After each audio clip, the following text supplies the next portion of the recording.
Bueno, vamos a hacer este pequeño resumen, que es lo que vimos ayer. Vimos el concepto de discapacidad, vimos los modelos que existen. Me van interrumpiendo si tienen alguna duda. Vimos los modelos de discapacidad, existen tres modelos: prescindencia, médico rehabilitador y el que está vigente, el modelo social. El de prescindencia, castigo divino; el de modelo médico rehabilitador, la persona tiene que mejorarse para ser normal. Y tenemos el modelo social que nos habla que una persona que tiene una dificultad, que tiene una condición de salud enfrentada a ciertas barreras, se encuentra en situación de discapacidad. Entonces, en este caso, lo que señala es que las causas de la discapacidad son más bien sociales. Sí, eso es importante. Para ello, vimos entonces que el modelo de discapacidad que está vigente es el que nos indica: hay una limitación funcional de salud que en el entorno propicia la discapacidad. Vimos el enfoque de derechos establecido por la ONU, vimos que en este sentido, ¿qué es lo que se establece? Igualdad de oportunidades, no discriminación, participación plena, accesibilidad universal y ajuste razonable. Todos estos conceptos están incorporados dentro de las distintas leyes que nosotros tenemos en nuestro país y que además son acuerdos internacionales que hemos firmado. Y desde aquí vimos que es la definición de discapacidad, que es esta construcción simbólica que nos habla de lo que ya veíamos, que las limitaciones que a partir de las condiciones de salud existen limitaciones que les impiden poder participar plenamente en la sociedad, eso porque hay barreras. Entonces, independiente de cuál sea. Vimos que existen 5 grados de discapacidad: discapacidad nula, moderada, moderada con signos, discapacidad grave, muy grave permanente, o que también lo encontramos como discapacidad sin discapacidad, discapacidad leve, moderada, discapacidad severa o discapacidad profunda. Y esto implica que está a partir de quién hace esta definición, es a través del COMPIN, quien va a calificar y va a ver cuál es el grado de que tiene cada persona. Y esto implica que hay distintos porcentajes de acuerdo al grado de autonomía que pueda tener. Para eso se saca la credencial y esto implica que se sacan el COMPIN, y en el COMPIN ustedes van a descargar los documentos que es el informe biomédico, el informe social, el IVADEC. Todo eso tiene que ir acompañado por la cédula de identidad, un certificado de nacimiento, la certificado de residencia y una declaración jurada civil. Una vez que ya se ha completado, en este caso el biomédico funcional lo completa el médico tratante, con todos los exámenes y que den cuenta de la discapacidad, el informe social que es firmado por un trabajador social o un asistente social, el IVADEC que puede ser a través de un establecimiento de salud, a veces lo hacen en los mismos CEFAM, pero también se pueden hacer a través de la COMPIN para poder desarrollar. Una vez que eso ocurre, se presenta todo online al COMPIN. Y el COMPIN después lo que hace es que certifica el grado de discapacidad y se lo envía al registro civil. El registro civil se lo envía a las personas por correo electrónico. Vimos que existen distintos tipos de discapacidad: intelectual, sensorial y que puede ser auditiva o visual, discapacidad psíquica o discapacidad mental, discapacidad visceral o orgánica, discapacidad física o motora. Todo esto además lo podemos encontrar dentro de esta categorización que tenemos acá, que habla de discapacidad física, que se divide en funcional u orgánica o visceral, sensorial, visual, del habla o auditiva, intelectual o discapacidad mental, discapacidad intelectual o cognitiva, discapacidad mental o discapacidad psíquica. Y en este sentido lo que veíamos era que cuando es discapacidad física funcional existe alguna movilidad reducida, ¿no es cierto? Distintos tipos de enfermedades que puedan estar ocurriendo en el caso de la orgánica o visceral, cuando afectan los órganos internos; visual, cuando claramente afecta nuestra visión del habla, eso significa que existe algún trastorno del lenguaje, alguna dislexia, disfasia, etcétera; y auditiva, eso significa que hay hipoacusia. Pues en los tipos de discapacidad intelectual hay distintos tipos de niveles: leve, moderada, grave, profunda. Discapacidad mental, todos los que están relacionados a los trastornos que los vimos acá, ¿no es cierto? ¿Cuáles son las deficiencias, las barreras? Y que vimos la discapacidad múltiple o multidiscapacidad. Empezamos a ver el marco normativo y dentro de eso vimos las leyes internacionales y cuál es el marco normativo nacional. La Convención sobre los Derechos de las Personas con Discapacidad de la ONU. Además está la Agenda Sostenible de Desarrollo Sostenible de 2030, los principios de igualdad y no discriminación de los derechos de las personas. Acá está lo que establece la Convención y que fundamentalmente lo que nos invita es que todas las personas tienen derecho a recibir educación, a conseguir un empleo, a tener acceso a la información, además un adecuado cuidado médico y sanitario, a desplazarse, incluirse y ser aceptado. Dentro de los principios, la no discriminación, la igualdad de oportunidades, la accesibilidad. Eso es parte de lo que se establece en la Agenda 2030, educación inclusiva y equitativa, los asentamientos, las ciudades que sean más inclusivas y un crecimiento inclusivo y sostenible. Dentro del marco normativo nacional que tenemos la Constitución Política, tenemos la Ley 20.422, que es conocida como la Ley de Igualdad de Oportunidades, la 21.015, que es conocida como la Ley de Inclusión, la 21.275, que es la conocida como la del gestor gestora de inclusión, la 20.609, que es la Ley Zamudio, la Ley 21.690, que es la cuota del 2%, que todavía no podemos hacerla, pero que está ahí, y tenemos el Código de Trabajo, que también se ve modificado a propósito de las leyes anteriores que les señalé. Eso a grandes rasgos. Bueno, el Servicio Nacional de la Discapacidad, el SENADI, cuyo fin es promover la igualdad de oportunidad, la inclusión, la participación y la accesibilidad. Vimos de nuevo esto de la normativa. Tun, tun, tun. Yo aquí les decía que la ley 20.422, que es de igualdad de oportunidades, fundamentalmente habla de la igualdad de oportunidades de todas las personas, y eso incluye la ley de igualdad, o sea, la igualdad de oportunidades incluye los conceptos de accesibilidad universal, incluye los conceptos de diseño universal y de ajuste razonable, que es parte de lo que revisamos acá. Y esto implica que los ajustes razonables, cualquier adecuación que se hace, tanto físico, social, comunicacional, para que la persona con discapacidad pueda, y esto sin que signifique una carga desproporcionada, vale decir que la empresa no lo pueda sostener, no lo pueda pagar. Yo no puedo pedir que me manden un auto que tiene pedales con tales características porque tengo una persona en la empresa con discapacidad física y requiere de unos pedales ajustables y por eso le voy a importar un auto. La empresa no va a dar para eso. Yo no sé si alguna de las empresas de usted podría sostenerlo, digamos. Entonces, que no genere una carga desproporcionada para que la persona se pueda incorporar. Eso es lo que establece el ajuste razonable o estos apoyos. Entonces, dentro de eso, vimos la normativa de la ley 21.015. Dentro de la ley 21.015, ¿se acuerdan que eso implica que la ley 21.015 era conocida como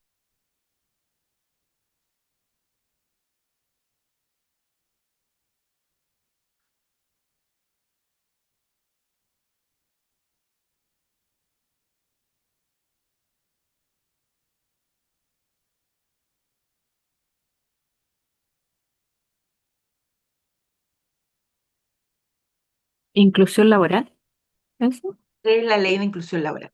Efectivamente. La ley de inclusión laboral establecía que nosotros teníamos dentro de todo el que hacer la contratación del 1% de personas con discapacidad o con pensión de invalidez. Denme un segundo. Ahí sí, que no había puesto en silencio mi celular. Entonces, el 1% de 100 personas, cuando tenemos una empresa, tiene que reservarse a partir de la ley 21.015, que es la de inclusión. Si es que yo no puedo contratar a alguien de forma directa, tengo dos medidas alternativas y tengo además el que puedo solo si tengo razones fundadas. ¿Cuáles son las razones fundadas y cuáles son las medidas alternativas de esta ley? Me acuerdo de la alternativa, que era la Ya, donación y la tercerización. Eso me acuerdo la que... tercerización y la donación. Para hacer tercerización tiene que ser una empresa que yo esté contratando, que me preste servicio y que cumpla con el 1%. Y para eso yo tengo que dar las razones fundadas. Una vez que yo tengo el contrato de la persona y además el contrato con la empresa, yo eso lo subo.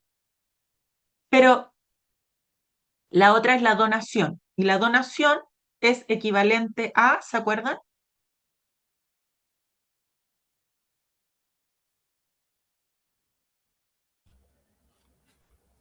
dos sueldos calculados en un año. 2 sueldos por cada persona que debiera haber sido contratada por 12 meses. Si yo tenía que contratar una, son 2 sueldos mínimos por 12. Si yo tenía que contratar dos, son 4 sueldos mínimos por 12 meses.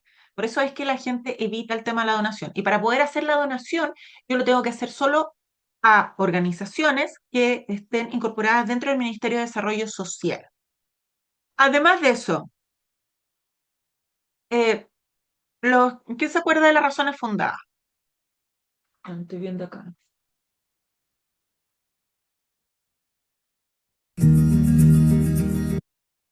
Las razones fundadas, a ver si se acuerdan. Como un perfil de cargo que el trabajador puede correr riesgo de exponer su vida. Ya, perfecto. Muy bien, Naomi. ¿Y cuál es la otra razón fundada?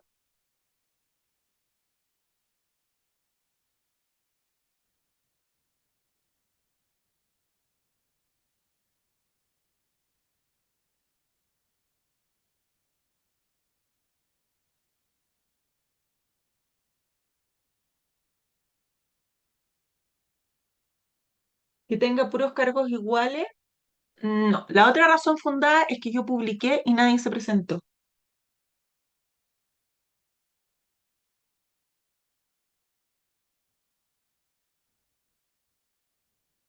Me acuerdo un solo cargo administrativo del mismo jefe. Ah, no entendí, Naomi. Un solo cargo administrativo es el mismo jefe. Ah, ya, ok. Que en el fondo no pueda. Perfecto, ya entendí. Que efectivamente solo puede. Ya, sí. Sí, que solo si hago una flota de camiones y tengo solo choferes, no puedo contratar a una persona que pueda hacerlo. Pero ya, entendí a qué te referías. Muy bien, está bien. Usaste el ejemplo que yo te di. Que es distinto cuando uno lo lee y lo escucha de otra persona, ¿viste? Ya, pero está perfecto. Entonces, eso es. Y la otra razón fundada es que yo publiqué 30 días y no se presentó nadie. ¿Y dónde tengo que haber publicado? En la BNE, que es la Bolsa Nacional de Empleo. Exactamente. Entonces, eso es importante que lo tengamos claro. Ley 21.015, Ley de Inclusión Laboral. Si no se acuerdan del número, yo en general tengo la Bolsa Nacional de Empleo. Yo tengo un tema con los números, los doy vuelta, tengo de calculia, lo asumía completamente. Por lo tanto, nos podemos acordar del apodo y está bien. Lo importante es que identifiquemos de qué es lo que reza esta ley. Y en este caso es que las empresas están obligadas. ¿Dónde voy a reportar?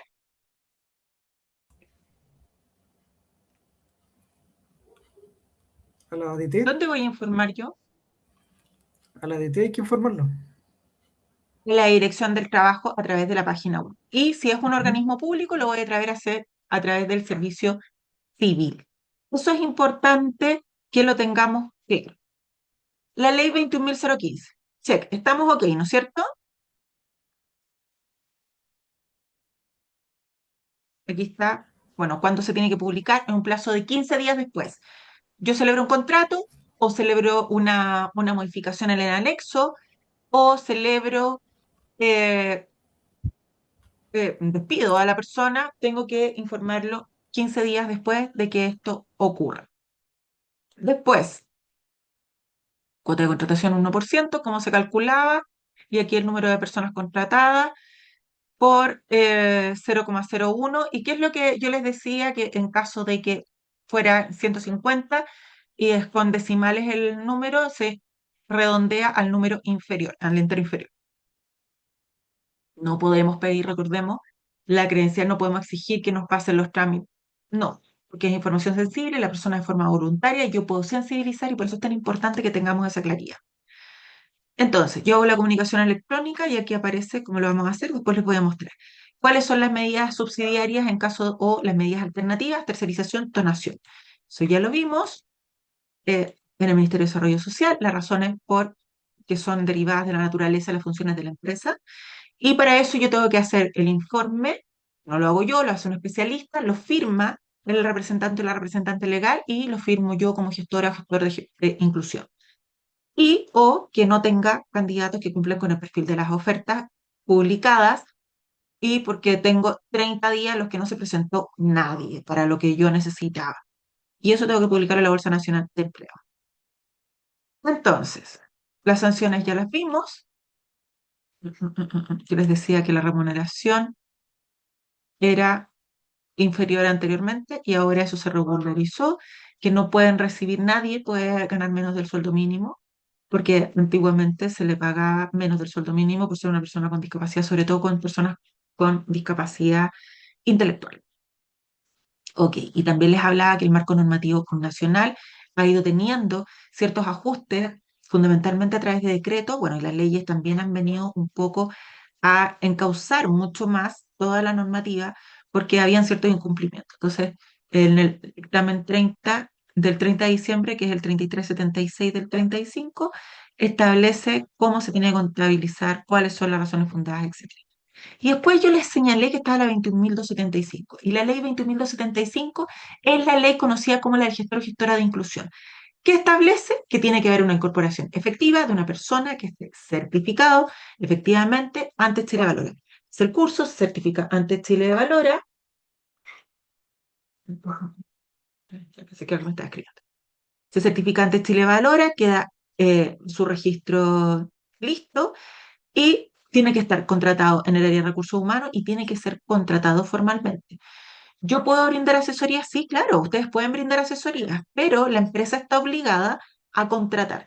Nos ha pasado muchísimo, yo creo haberlo señalado lamentablemente, que existe una oferta muy amplia disponible para hacer este curso de gestor o gestora de inclusión, que son cursos asincrónicos. Por lo tanto, es descargar documentos y claro, hay algunos que pueden tener un poco más interactivo o no, pero lamentablemente eso no es lo mismo que como estar in situ, aclarar dudas, hacer ejercicio, y por lo tanto, lamentablemente hay gente que sí puede dar, puede cumplir, puede evaluarse, puede estar bien, pero nosotras nos hemos dado cuenta en las masterclass que hemos estado desarrollando que no todo el mundo necesariamente está tan preparado en su figura de gestor o gestora. Por lo tanto, eso implica que ustedes pudiesen brindar asesoría a esos gestores o gestoras o a esas empresas que a lo mejor, porque son empresas muy grandes, no logran dar abasto para estar apoyando. Para asesorar a las empresas solo se necesita la capacitación. Claro, Gloria, muy bien. Eh, lo que pasa es que si tú te vas a... No, para asesorar a la empresa no, porque tú no vas a firmar como gestora. Quien tiene que firmar como gestora de inclusión es la persona que está contratada por la empresa. Entonces, yo les decía, nosotros nos hemos encontrado que viene gente a la masterclass y que son gestores y gestoras de inclusión y no saben de la temática del todo. A lo mejor estudiaron, les fue, como les digo, muy bien en el examen, puede ser, pero no tienen claro cómo hacer, cómo desarrollar el plan de inclusión, cómo hacer el diagnóstico, puede que en el papel, pero después no saben y nos empiezan a pedir ayuda y asesoría de qué hacer. Entonces, ustedes pueden brindar esas asesorías y la invitación es que por favor lo hagamos para que de forma consciente y responsable se esté ejecutando la ley de inclusión. Entonces, la ley 21.275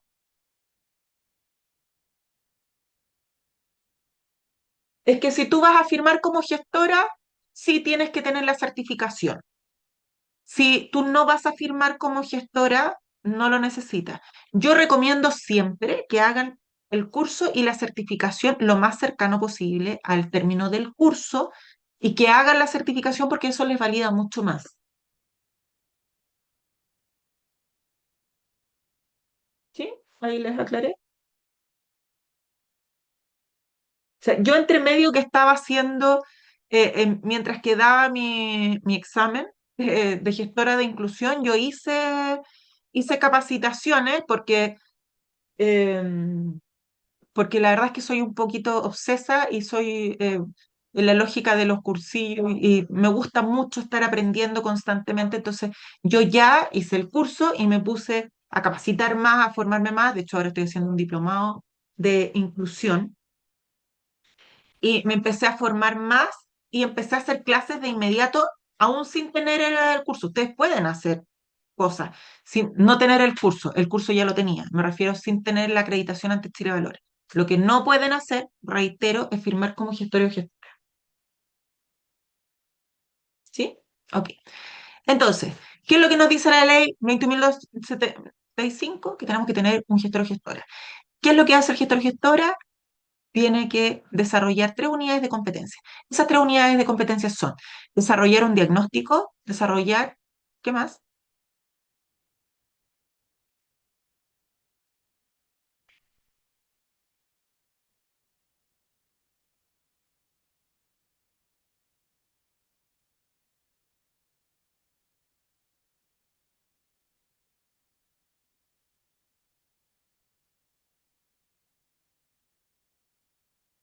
Hacemos el diagnóstico y el diagnóstico es porque nos va a insumar para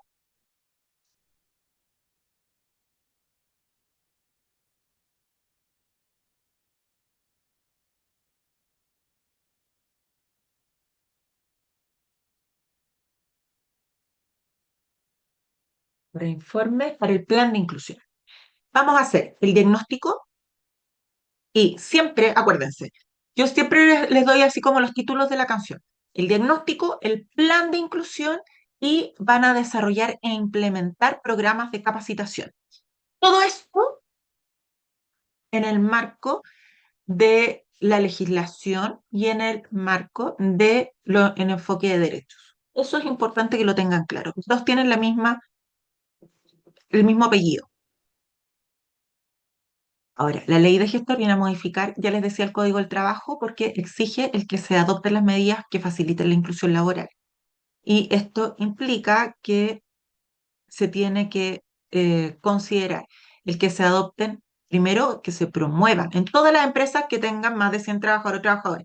Yo puedo estar en una empresa siendo gestora con menos de 100 personas, por supuesto, pero no es por ley que tiene que reportar porque hasta que no llegue a las 100 personas.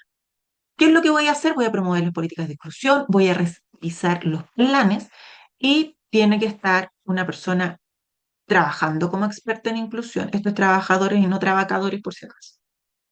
Y considerar los derechos de las personas con discapacidad. Entonces, uno de los trabajadores tiene que desempeñarse dentro de recursos humanos y tener conocimientos en inclusión laboral. Tiene que tener la calidad de contratado o contratada y tiene que estar certificado. Esto para poder ser gestor o gestora de inclusión en una empresa o en una organización. Esta certificación es otorgada por Chile Valora a través de la validación de certificación de competencias laborales y para eso lo hace una casa certificadora. Este proceso, como ya les indicaba, son centros de evaluación que certifican que ustedes tienen todas las competencias. Es importante que ustedes tengan claro que ustedes se certifican, no se certifica la empresa.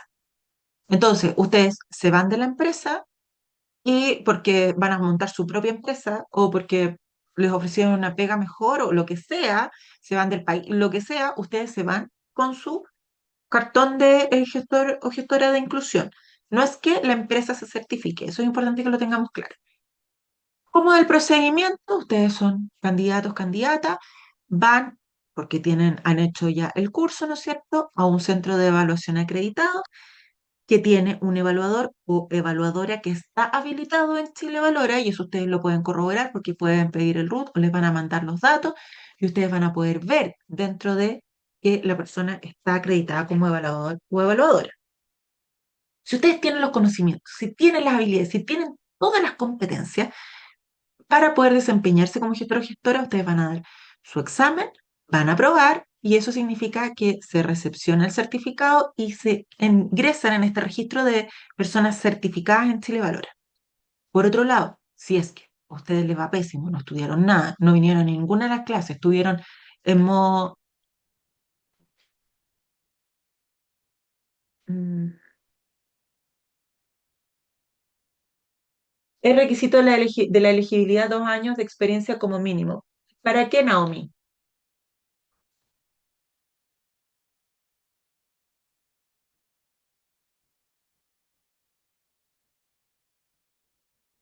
Ya, pero de experiencia como mínimo trabajando dentro de una empresa. ¿A qué te refieres?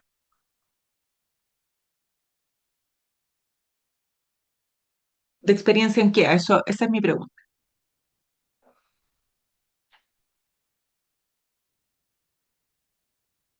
En el cargo de gestor. Fíjate que sí y no. porque las personas que yo conozco que han dado la evaluación, no necesariamente es suficiente con la carta de recomendación, no les han exigido, o sea, yo misma, yo no fui 2 años y nosotros lo hicimos de forma independiente, no a través de una empresa que nos recomendara, nosotros no estábamos en ningún cargo, tanto la Fran como yo, ambas somos gestoras. Entonces lo puede dar una persona como de forma natural. Ese es el punto. Cartas de recomendación.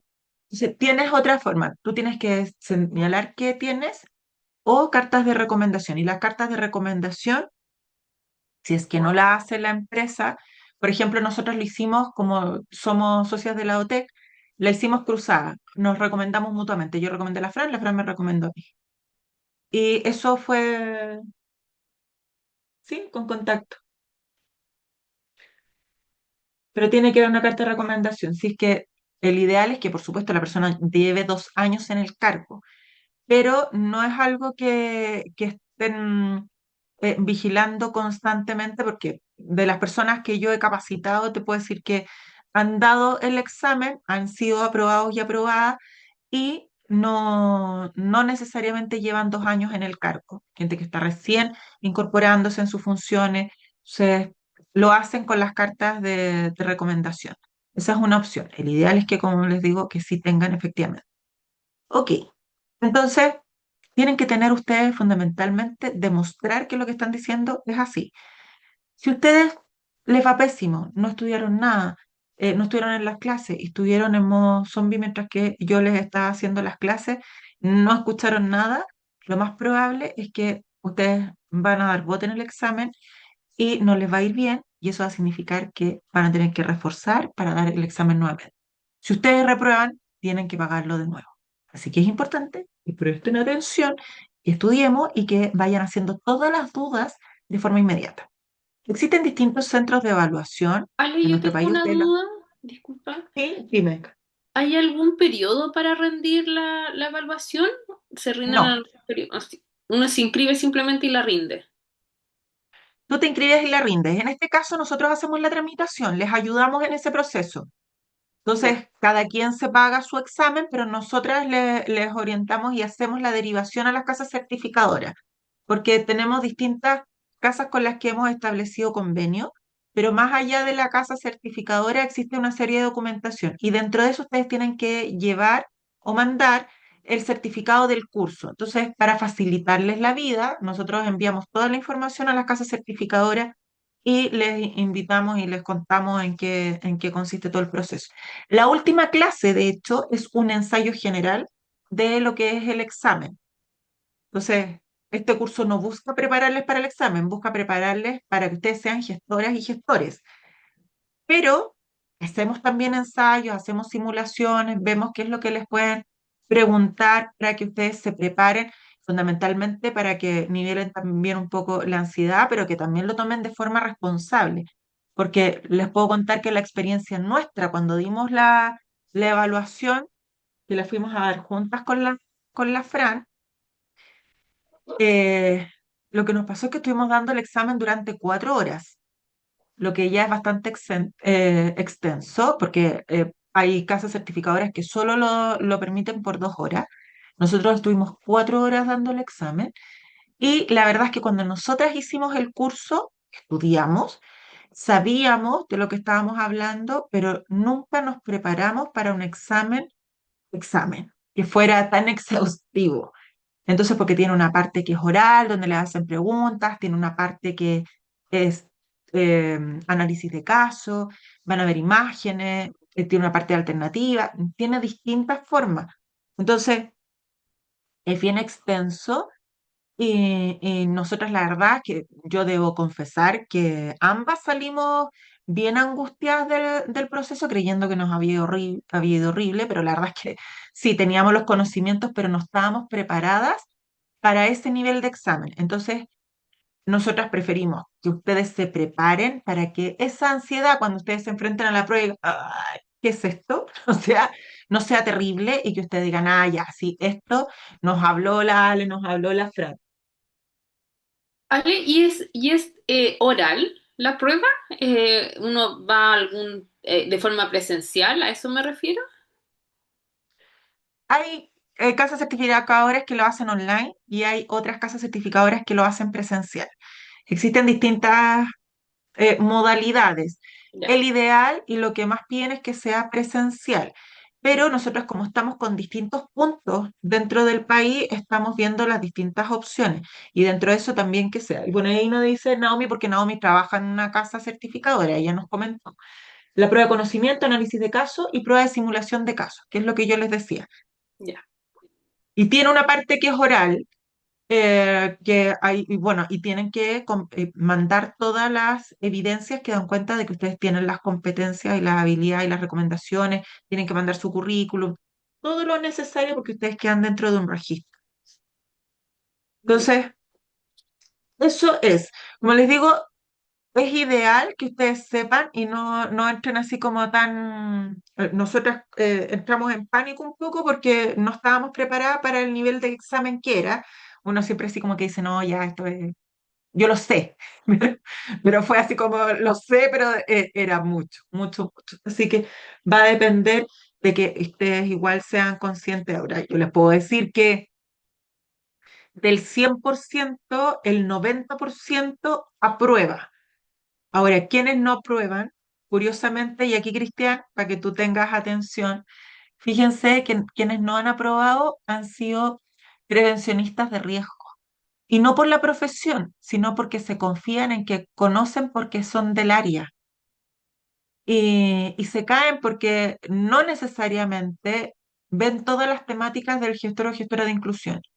Entonces, ahí quienes se confían demasiado y en la confianza está el peligro. Así sí dicen, ¿no? Entonces, voy a continuar. Después de esto lo vamos a ver, las últimas clases vamos a ir revisando esta temática y vamos a hacer un ensayo general también y queremos invitar para que las casas certificadoras les puedan contar cómo es también el proceso y mandarle toda la información correspondiente. El perfil que requiere Chile Valora para poder desempeñarse como gestor o gestora de inclusión, coordinar el diagnóstico de inclusión laboral de personas con discapacidad en la organización, ¿de acuerdo a qué? Al enfoque de derecho y normativas vigentes. Gestionar la implementación del plan de inclusión de personas con discapacidad, según qué? El enfoque de derecho y normativa vigente. Se fijan que apréndanse que tienen que coordinar el diagnóstico, gestionar la implementación y coordinar las acciones de capacitación, porque todo esto es enfoque de derecho y acorde a la normativa vigente para que lo tengan claro. Y las acciones de capacitación sobre inclusión laboral. Y lo que hacemos, informamos anualmente a la Dirección del Trabajo a través de la comunicación electrónica. Se hace en un archivo PDF de máximo 5 megas o 5000 kilobytes y el largo nombre del archivo es de máximo 160 caracteres. Ustedes tienen que elaborar y ejecutar anualmente el programa de capacitación. Y eso implica, para que ustedes lo tengan claro, que deben saber cómo hacer un programa de capacitación. Y para eso, tener que saber hacer un diagnóstico de necesidades de capacitación, un DNC. Y además, la idea es poder otorgar herramientas para una inclusión laboral eh, que sea efectiva. Entonces, ¿qué es lo que es importante que tengamos claro? Que nuestro marco normativo lo que invita es que garanticemos la igualdad de oportunidades. Y para eso, una de las cosas es que el Estado propicia que exista más inclusión laboral y que exista más capacitación para las personas con discapacidad para que se incorporen al mundo laboral. Por lo tanto, hay una serie de acciones que están buscando fomentar la inclusión y la no discriminación. Y eso está desde el Estado pensado en fomentar y difundir prácticas laborales de inclusión y no discriminación. Promover la creación y diseño de procedimientos, tecnologías, productos y servicios laborales accesibles y difundir la aplicación. Crear y ejecutar programas de acceso al empleo para personas con discapacidad. Y ahí Sense tiene, la UMIL tiene distintas opciones y programas para potenciar el empleo. Difundir los instrumentos jurídicos y recomendaciones sobre el empleo de las personas con discapacidad aprobados por la OIT. Ojo, que yo les decía, hay mucha información en la plataforma. Toda la información que está en la plataforma no tienen que aprendérsela de memoria. No es que se pongan a recitar cada una de las cosas. Hay mucho material que es complementario, como por ejemplo lo que tiene que ver con la OIT. como el decreto 50, que lo tienen que conocer, pero no se lo tienen que aprender a la pata de la letra. Entonces, es importante que vayan entendiendo los conceptos porque ustedes después van a tener que aplicar. Entonces, ¿qué además se hace? Que, bueno, se establece la selección preferente en igualdad de condiciones de mérito para las personas con discapacidad en los procesos de selección de personal que realicen los órganos de administración del Estado. Debo decir que sí hay una barrera tremenda, y lo vamos a ver cuando hagamos un ejercicio después, porque la única forma de acceder a las ofertas de empleo del Estado, aun cuando se dice que se busca, ¿no es cierto?, que los procesos de selección que tiene el Estado sean en igualdad de condiciones, es a través de la página de empleos públicos. Yo no sé si ustedes alguna vez han postulado o han visto la página de empleos públicos.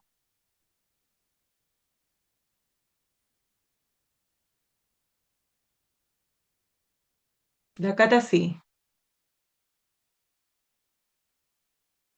Bueno, no es muy inclusiva, debo decirlo.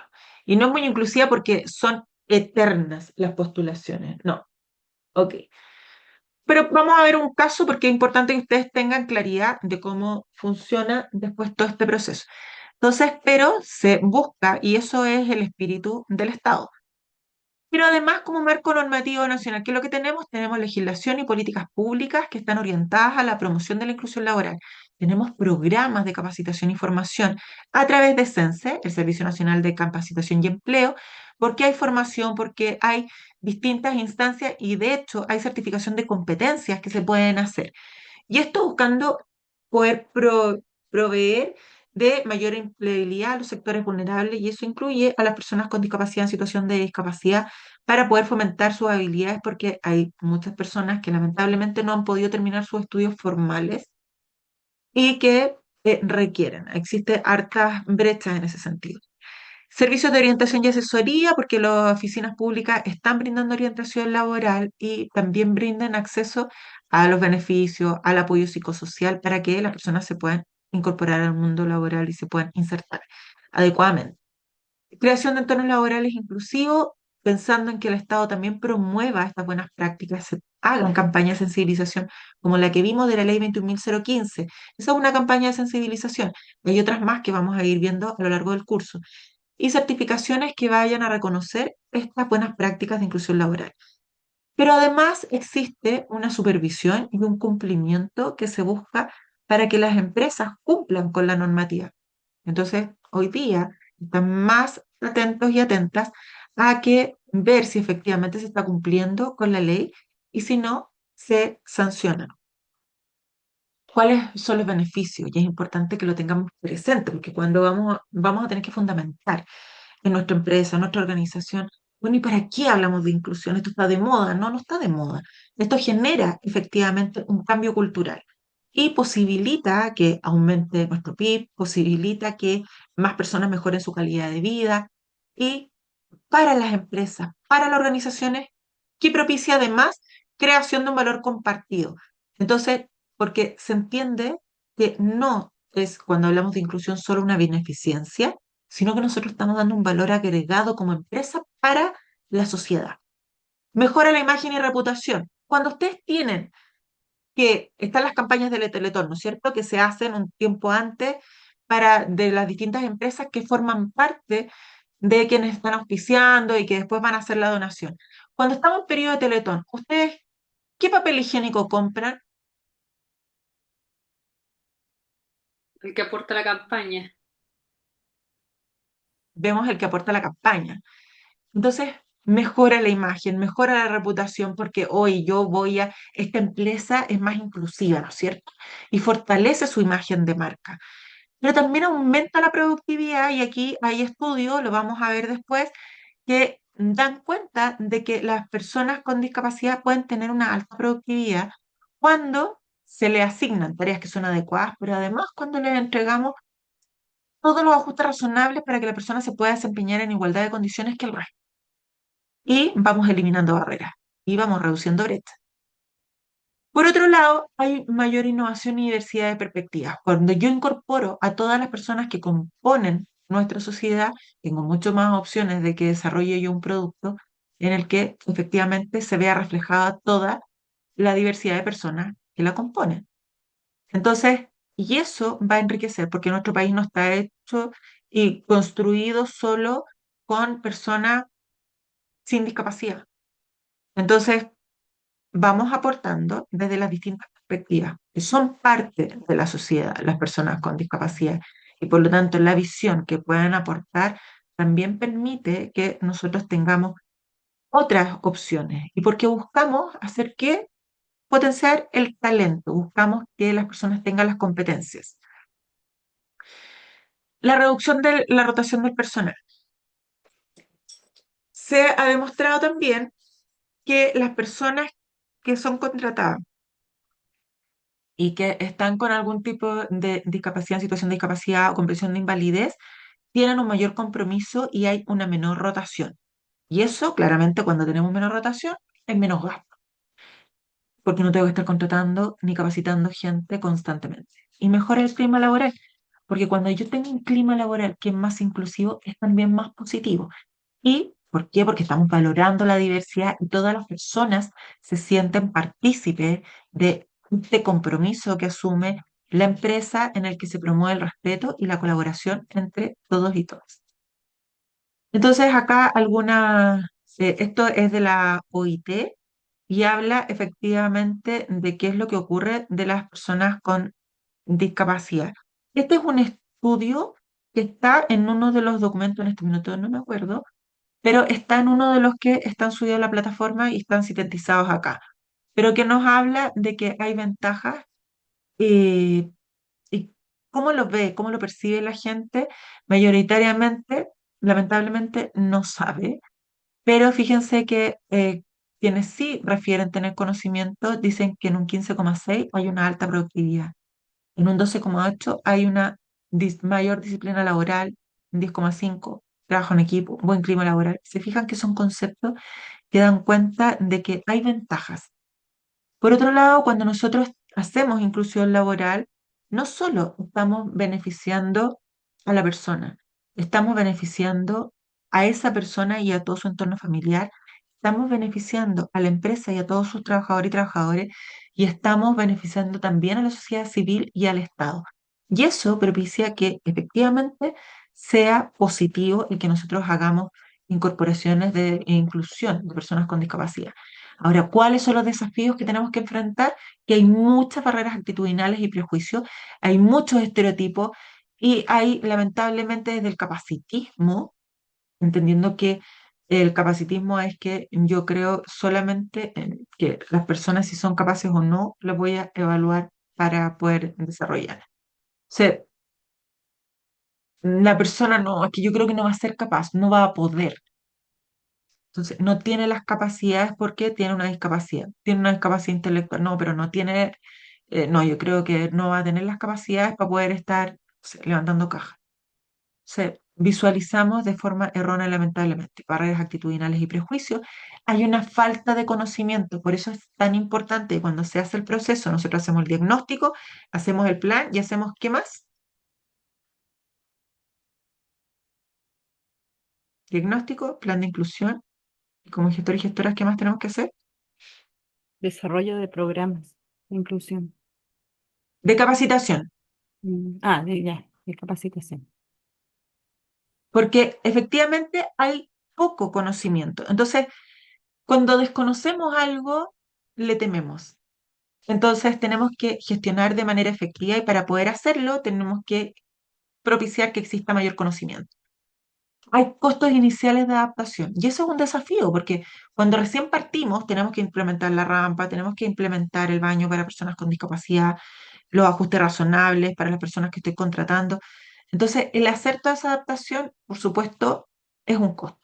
Tenemos que buscar la forma de poder dar cumplimiento sin que esto, como lo veíamos los ajustes razonables, signifique una sobrecarga, a lo mejor empezar a verlo de forma paulatina, pero que no sea una barrera que impida que yo empiece a contratar personas. Por otro lado, hay dificultades en la comunicación y en la supervisión.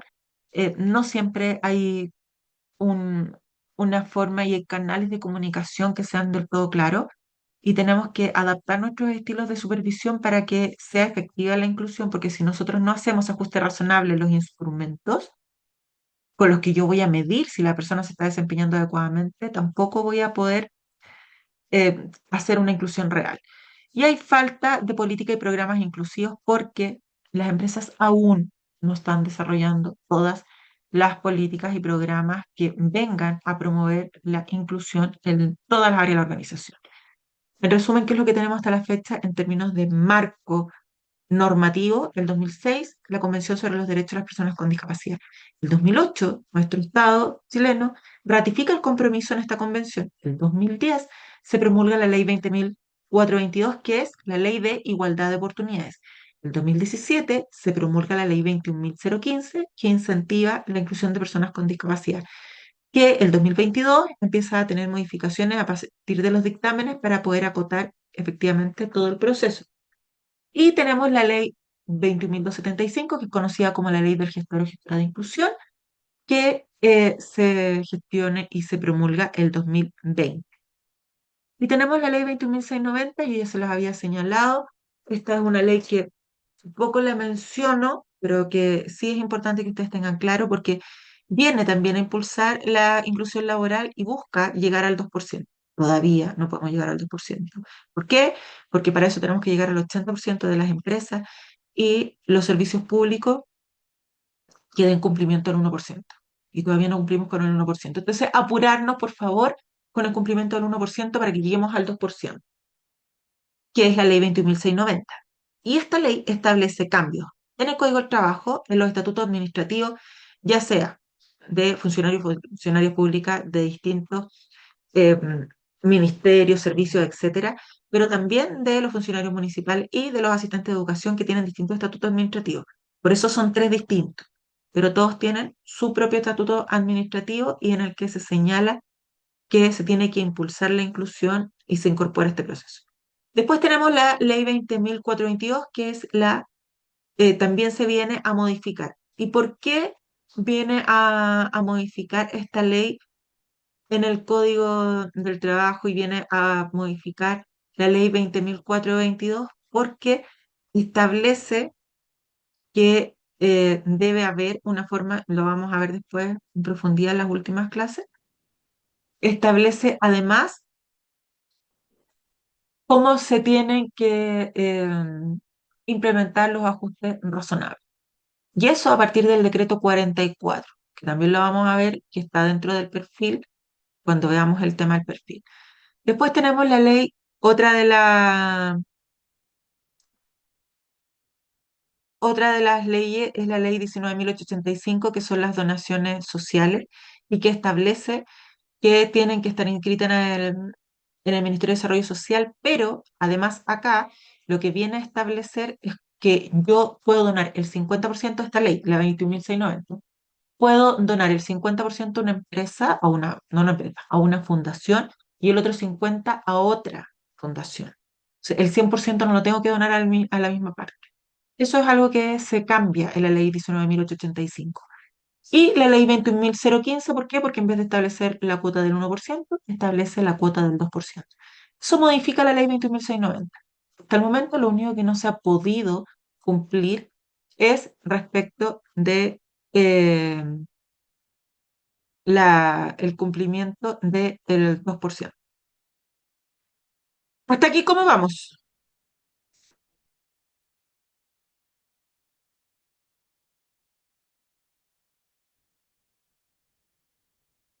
Bien, ya. Dudas, consultas, me las van haciendo, no tengo ningún problema. Ya. Que es importante que tengamos claro el concepto de inclusión y vamos a referirnos a la inclusión social. Cuando hablamos de la inclusión social es cuando nosotros estamos haciendo un proceso de mejorar la habilidad, la oportunidad y la dignidad de las personas. ¿Que están en qué? En desventaja respecto de otras personas a partir de su identidad. Y lo que buscamos es que participen activamente en la sociedad como todas las personas. Entonces, tenemos un nuevo enfoque, que es la inclusión, porque antes hablábamos de la exclusión, y las personas ¿se acuerdan del modelo de presidencia? Que incluso había que matar a las personas con discapacidad que no servían para nada, entonces era la exclusión. O eran absolutamente rezagados, escondidos, etcétera. Después tenemos el modelo de integración en el que le dice, sí, pase. Pero, a ver, vamos a estar todos en este mismo lado, pero los verdes y los amarillos se quedan acá vamos a estar solo los azules. Entonces, pueden participar, pero en ese ladito se integró, pero de forma bastante condicionada. Y la inclusión nos viene a decir que saquemos las barreras que hay y que impiden que nosotros podamos participar de forma conjunta en la sociedad. Y por eso esta imagen que tenemos acá, que nos muestra a personas con discapacidad entre medio de todas las otras personas, porque eso es, y estemos de forma activa en todos los espacios. ¿Y cuál es la diferencia entre integración e inclusión? Cuando hablamos de integración, al centro ponemos a las personas con discapacidad y nos dedicamos a observar, así como huevo duro, ahí ponemos al centro a las personas con discapacidad. Y por lo tanto nos centramos en que esta persona tiene un diagnóstico y eso es lo que yo voy a abordar. Entonces acá está basado más bien en los principios de igualdad y de competencia. Y la inserción es bien parcialito y como que maquillamos un poco y por lo tanto las transformaciones que hacemos son superficiales porque es en este cuadradito nomás. Entonces no me voy a mover. Y como les decía, tiende a disfrazar las limitaciones. ¿Para qué? Para que podamos aumentar las cifras. No, yo estoy siendo inclusivo, pero lo que estoy haciendo es integrar. No estoy haciendo inclusión. Cuando yo hago la inclusión, incorporo en todos los espacios de la sociedad y me focalizo en resolver cuáles son los problemas y eliminar las barreras que existen. Y por lo tanto viene asociado con un concepto de colaboración. Todos y todas son partícipes de este proceso. Y está basada en otro principio, que no es la igualdad, que es la equidad. Y la equidad es poder emparejar la cancha, darle a cada quien lo que requiere para poder estar en igualdad de condiciones. Entonces, acá la inserción es absoluta, es total y es incondicional. Aquí yo no estoy viendo, no, tú tienes esto, entonces, ¿de acuerdo? Sí. Y no necesito disfrazar qué es lo que le pasa si hay una persona con discapacidad, no necesito taparla, no necesito encubrirla, no necesito que se opere, porque lo que hago es que me hago cargo de esto y derribo las barreras que impiden que la persona participe activamente en la sociedad. Ahora, ¿qué rol cumplen ustedes en la organización frente a la inclusión laboral de personas con discapacidad? ¿Qué creen ustedes? ¿Cuál es el rol que tienen ustedes?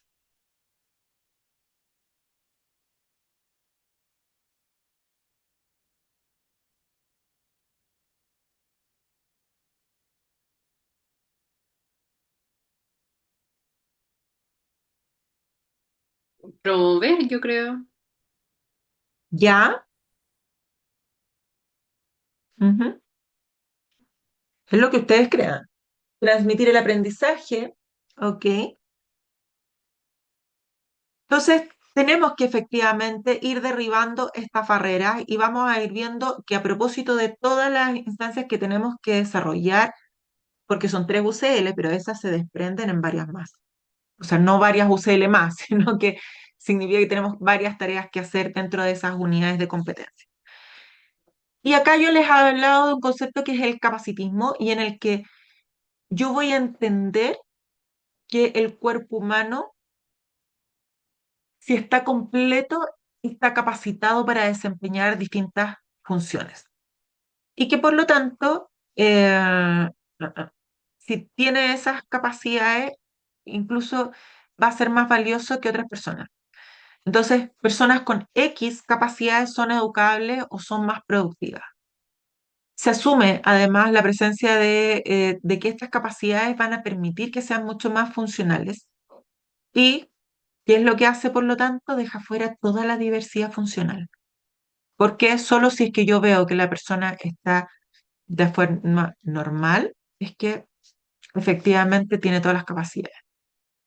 Y el diseño de los entornos no siempre considera las diversas formas de movilizarse o de percibir el entorno, porque lo veo de que si la persona tiene capacidades o no, y si, bueno, es un problema del resto, no es un problema mío.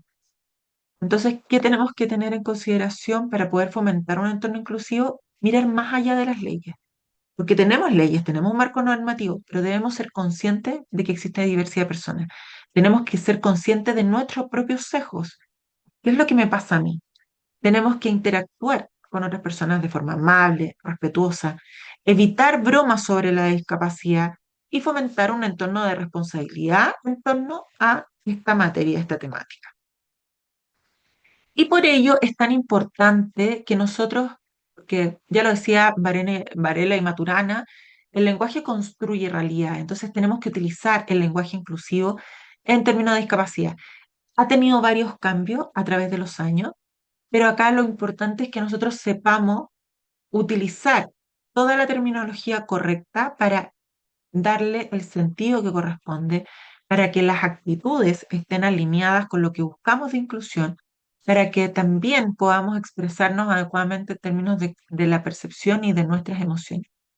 Entonces, siempre desde lo positivo, no desde el eufemismo, no desde el chiquitito, delito, no, porque yo puedo decir, ah, no, es que el cojito es tan amoroso, pero eso no es un lenguaje inclusivo. Entonces, se han ido eliminando todas aquellas terminologías que tienen connotación negativa y que están en desuso. Entonces, nosotros vamos a hablar, y acá es fundamental que lo tengamos siempre presente. Vamos a hablar de personas. Persona, después con discapacidad, persona en situación de discapacidad, persona con pensión de invalidez, pero siempre persona primero. Eso es lo más importante. Persona. Yo estoy hablando de una persona. No hablo de un discapacitado o discapacitada. No hablo de una persona con capacidades especiales o diferentes, porque no son superhéroes. Son personas con discapacidad, igual que tú, que yo, pero tienen una condición de salud. Esta persona especial. O hablamos de padecer, que es como una sentencia, ¿no es cierto? Padecer una discapacidad. Sufrir, o sea, ya es una tortura. ¿Y por qué tiene que ser una tortura el ser una persona con discapacidad?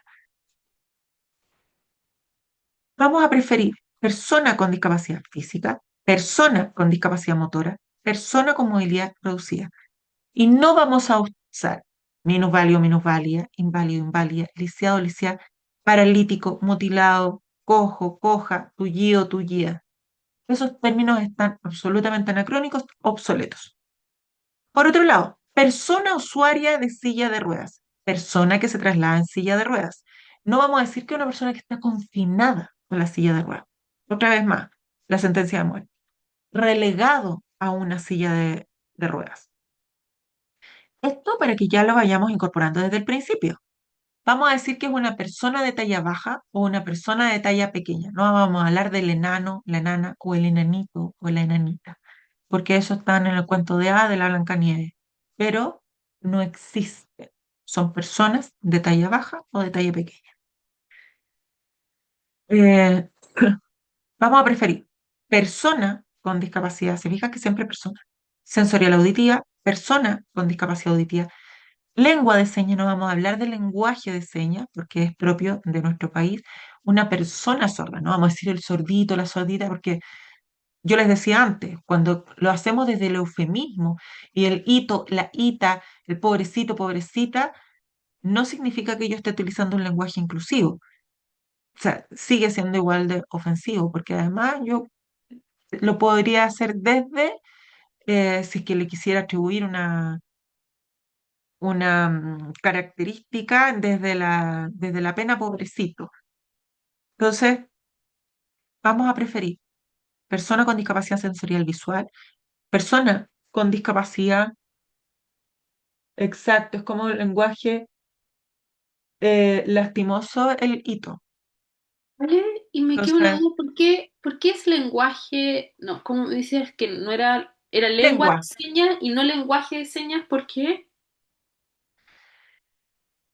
Es distinto hablar de lenguaje que de lengua, porque el lenguaje nosotros, mira, para poder traducirlo, lo mismo que pasa cuando nosotros hablamos del español, ¿no es cierto?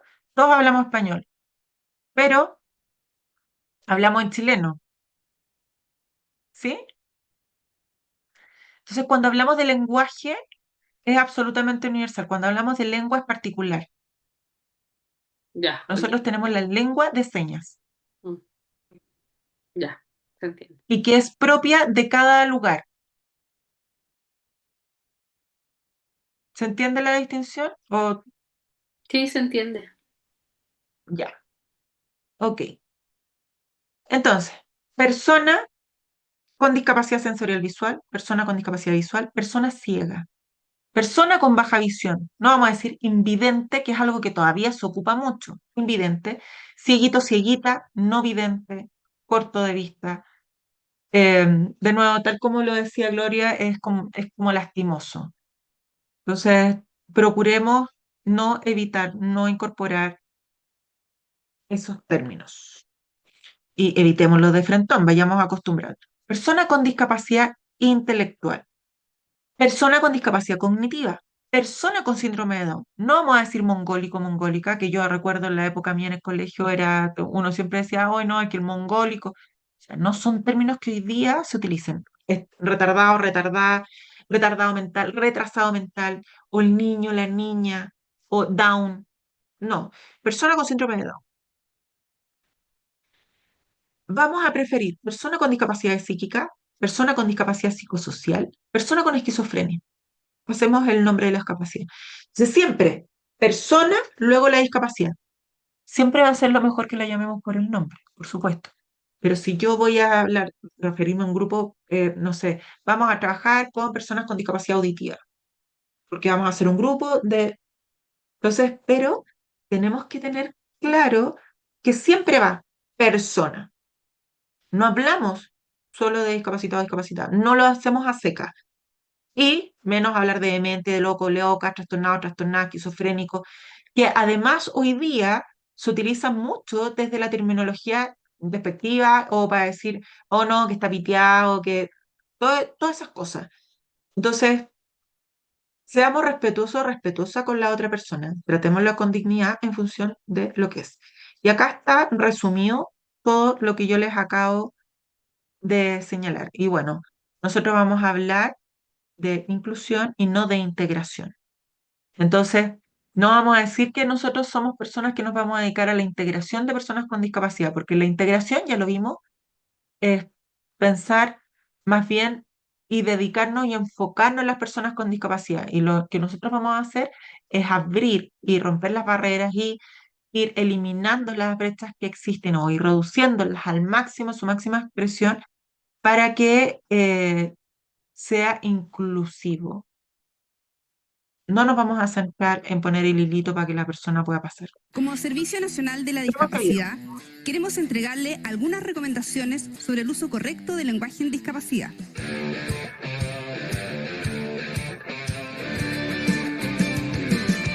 ¿Por qué utilizar un lenguaje correcto? Porque un lenguaje correcto en discapacidad nos permite informar a la sociedad para dejar atrás los estereotipos, eliminar las barreras y contribuir positivamente a un cambio cultural y contribuir a la inclusión social de las personas con discapacidad.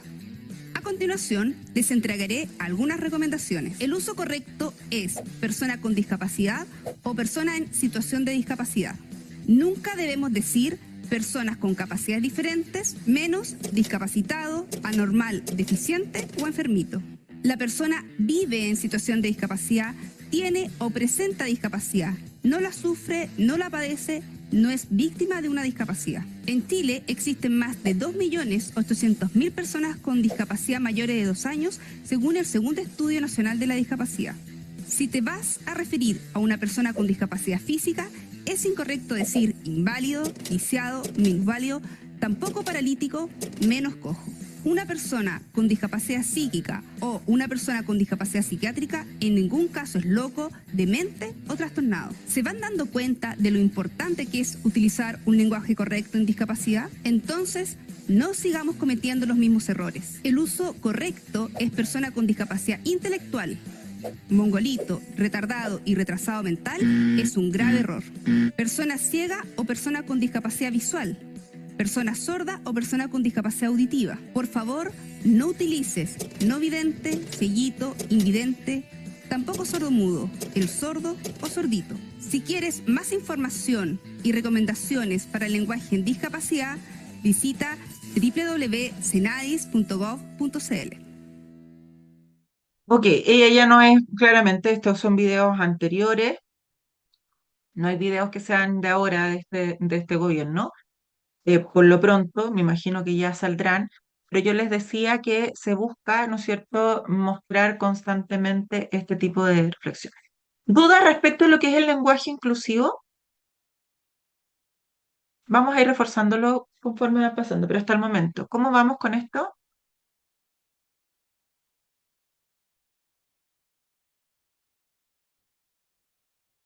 Bien, bien.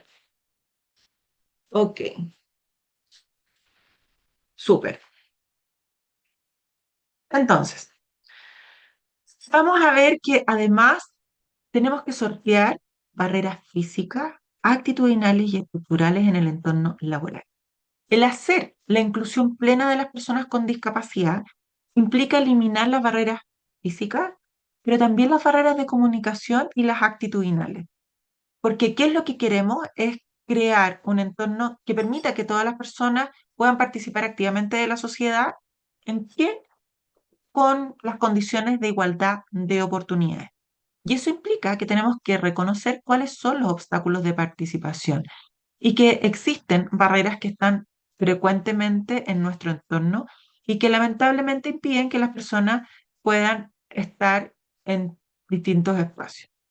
Si las barreras actitudinales son las más complejas y son las más básicas, pero que van a contribuir a que existan muchas eh, discriminación, que existan estereotipos, prejuicios y ver la tragedia de esta lógica de la presidencia, del modelo de la presidencia, en el que es una tragedia, que es terrible, pobrecito, que bueno, que ojalá que se le pase pronto.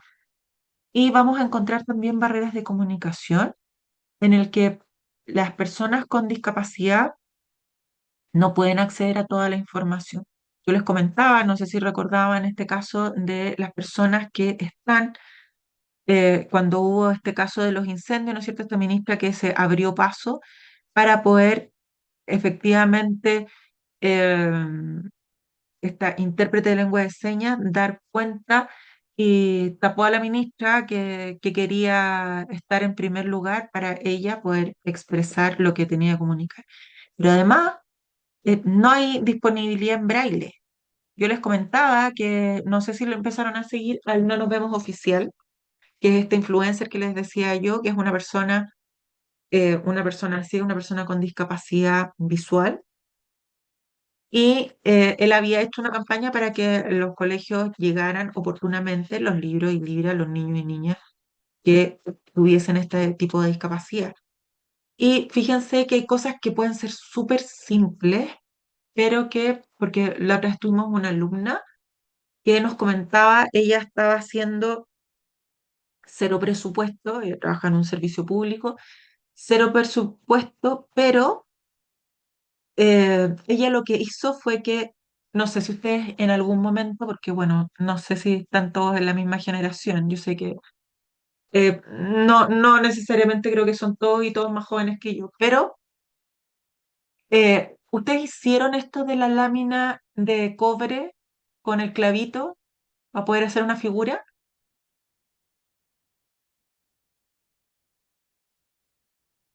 Yo tuve técnico manual. Sí, ok. Sí, ¿no es cierto? Bueno, ella, con todo su corazón, lo que hizo fue al baño de discapacitados, de personas con discapacidad, eh, lo que hizo fue que en una, tal cual, así, con el clavito, hizo en braille y le puso la placa al baño, porque en el baño no había cómo la persona pudiera identificar cuál era el baño. Entonces ella hizo todo esto para que no fuera duro y que la persona no se pintara, después lo forró como no me acuerdo si fue con lana, pero para que no fuera tan complejo, pero le puso, no me acuerdo qué es lo que había puesto, pero algo le había puesto encima. Entonces, a veces detalles súper simples permiten romper esta barrera de la comunicación, porque piensa en una persona que tiene una discapacidad visual, que no tiene a nadie al lado, no tiene idea dónde está el baño. ¿Cómo va a identificar el baño? Va a ver la figura, no puede ver. no tienen señales audibles los baños. Aquí estoy, yo soy el baño. No. Entonces, era una barrera importante. Vamos a encontrar también barreras físicas, que todos los obstáculos, ¿no es cierto?, que tenemos estructurales y que impiden o van dejando fuera a las personas con discapacidad física que se trasladan sobre todo en silla de ruedas y esto impide que puedan eh, participar activamente en la sociedad. La otra vez nos comentaba otra alumna que tuvimos que ella es una persona con discapacidad que se traslada en silla de ruedas y había ido en otra, si no me equivoco, en Arica, había ido a un pub o un restaurante nuevo, una cafetería, perdón, no un pub. Como se aproxima el fin de semana, yo estoy pensando en pub, pero ella contaba que en esta cafetería, que era nueva, que habían señalado que era inclusiva, la fue a conocer. Y ella fue, ella tiene silla de ruedas eléctrica. Y no sé si lo saben, pero las sillas eléctricas tienen mucho menos movilidad para como hacer los ajustes pequeños, cuesta más que cuando uno la maniobra manualmente. Entonces, ella nos contaba que fue y que el lugar precioso, todo bien, fue al baño, un tremendo pasillo. eh, Imagínense un pasillo y en el pasillo con distintas puertas para baño de hombres, baño de mujeres y baño para personas con discapacidad. Pero ella nos contó que cuando fue a abrir la puerta, el, la puerta topaba porque estaba el mudador, que en vez de ser abatible, por cierto, estaba abierto justo frente a la puerta, habiendo todos los otros espacios, pero justo abierto frente a la puerta del baño de personas con discapacidad física. Entonces, ella no podía abrirlo del todo. Sé que a duras penas logró entrar al baño después de hacer muchos ajustes y casi que se tuvo que tirar al suelo, correr la silla, hacer todo un cuento para poder entrar. El baño adentro, súper espacioso, cumplía con toda la normativa, pero no se consideró que ella tenía que abrir la puerta para poder entrar con la silla de ruedas. Y podría haber sido súper simple, solo poniendo que fuera abatible o haberlo puesto en otro, frente a otra de las puertas en la que no fuera necesario que se abriera por completo, como era el caso de esta que sí o sí requería tener más espacio para poder maniobrar. Entonces, ella dice que tuvo que entrar de frente y después no podía salir del baño. Y como no podía salir, ella empezó a gritar para que la fueran a buscar y pidió que fuera el dueño. Y ella decía que con toda la razón, una de las cosas que hizo fue que no se movió ni un ápice y le dijo, necesito que usted me saque de acá. No sé cómo me va a sacar. Y ella dijo, yo no hice así como que ningún impulso, nada. Busqué que él resolviera cómo sacarme para que pudiese empatizar con lo que ella estaba viviendo. Finalmente la tuvo que sacar como por arriba del techo para poder hacer que ella lograra pasar, salir del baño con su silla de ruedas. Entonces, es de verdad eh, bien complejo esto de las barreras y a veces no las visualizamos. Así como también nos encontramos con espacios, no sé si les ha tocado, que de repente está el estacionamiento y la rampa está mucho más allá y no están absolutamente mal hechas. Pero también hay otras cosas que pasamos por alto cuando vemos respecto de la accesibilidad. Y es que nos encontramos con imágenes como esta. ¿Qué les representa para ustedes esta imagen? ¿Qué les dice?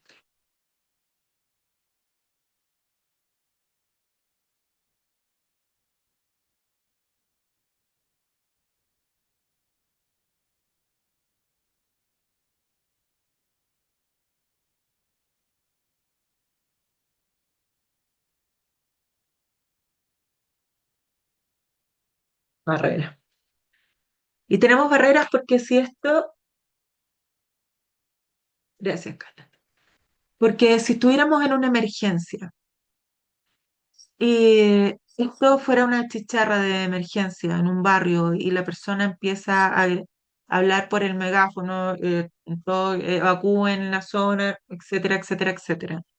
Una persona con discapacidad auditiva, ¿qué pasa con ella?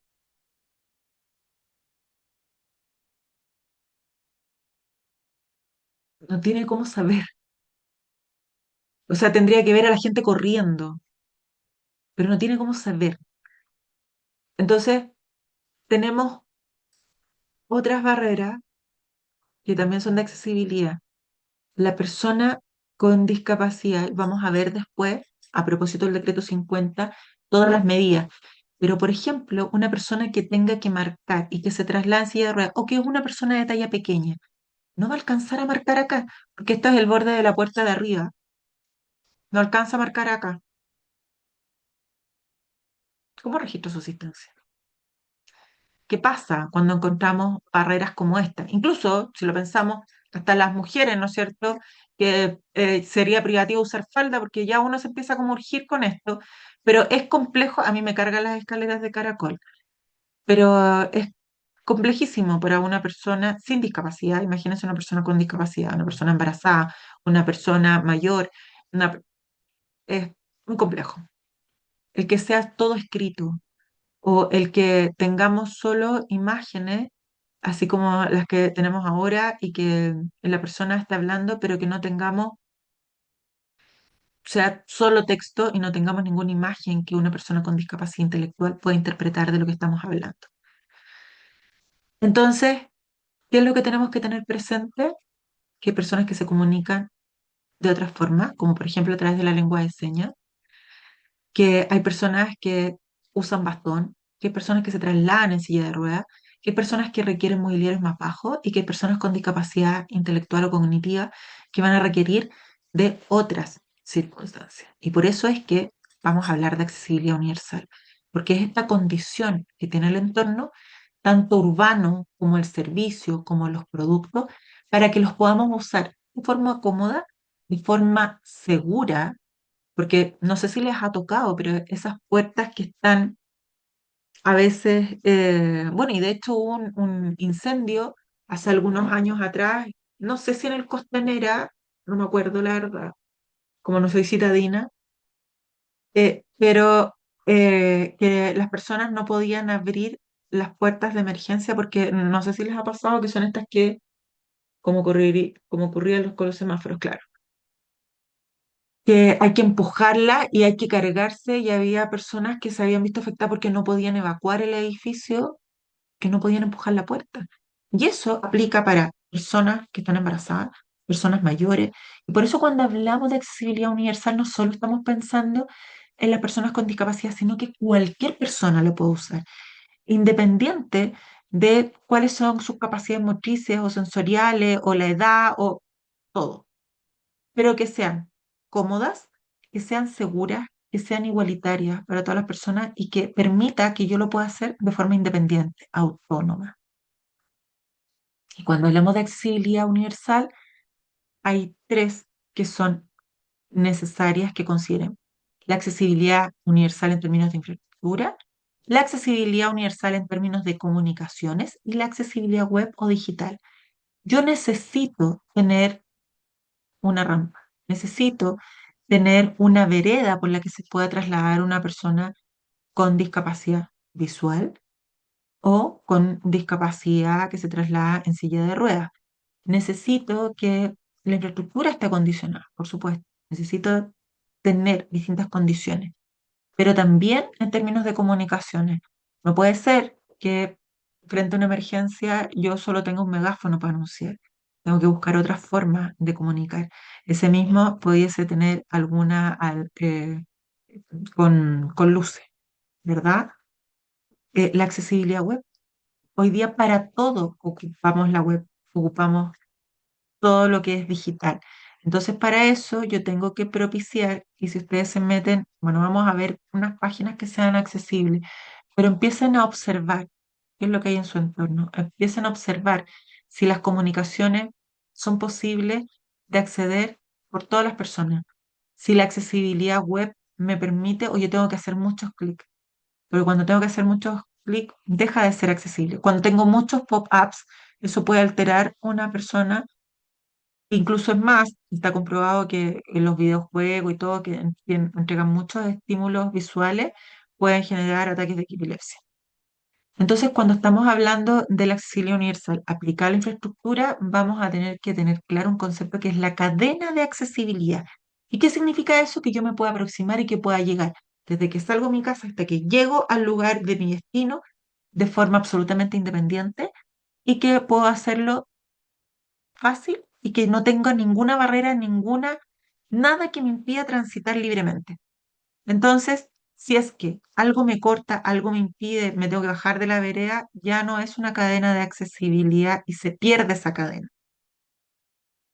Por ejemplo, ¿qué es lo que tenemos que considerar? Cuando hablamos de una ruta accesible, que el pavimento esté estable. Los adoquines son horribles porque no son accesibles para todas las personas. Tiene que ser antideslizante, tiene que ser libre de obstáculos eh, y sin gradas, sin barreras. Tiene que ser mínimo de 90 centímetros de ancho el pasillo por el que yo voy a transitar y de 2,10 m de alto. Eso es una ruta accesible, tal como lo vemos aquí. Aquí, ¿qué podemos observar? ¿Qué les parecen estas imágenes?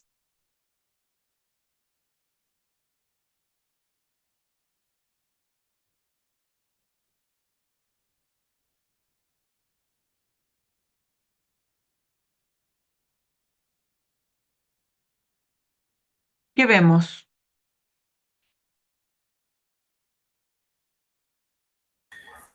Bueno, en el caso de la foto 2 hay mucho más obstáculos. Tenemos el poste, tenemos las barreras, y no hay espacio para transitar en comparación a la uno que está mucho más libre, que si bien es cierto, igual está un poco sucio, pero es mucho más libre que la 2 y la 3 sería lo realmente efectivo. Claro, aquí tenemos, es imposible de transitar, incluso si lo pensamos, si va una persona con coche o tiene que, o sea, una persona con silla de ruedas tiene que bajarse. Estos topes se usan mucho ahora e impiden que una persona pueda transitar libremente y tiene que bajarse y por lo tanto exponerse a riesgos. Acá tenemos que efectivamente la persona puede transitar, tiene espacio, a lo mejor no tiene huellas podotáctiles, que lo vamos a ver, y acá sí tenemos estas típicas piedritas que pudiesen dificultar el acceso, pero es parte de. Yo les decía, los pavimentos debieran tener botones y fíjense que esto hoy día se ha popularizado bastante más. Estos son los botones podotáctiles y estas son las franjas. Los botones podotáctiles indican que yo me tengo que detener y esto para una persona con discapacidad visual le permite que pueda tener claro que, aquí tengo botones, tengo que parar. Cuando yo tengo la franja es porque puedo seguir caminando libremente. Como lo vemos en estas imágenes. Acá tenemos para que se detenga junto antes del cruce. Acá lo vemos en esta rampa, ¿no es cierto? Avance seguro, deténgase,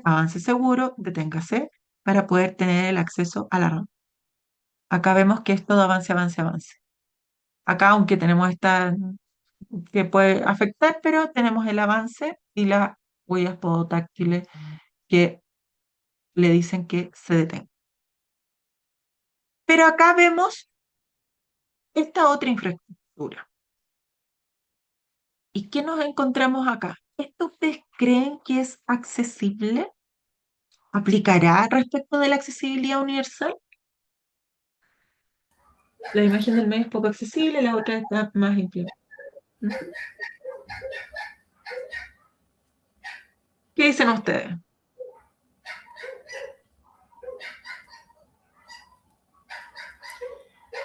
¿Qué vemos en estas imágenes?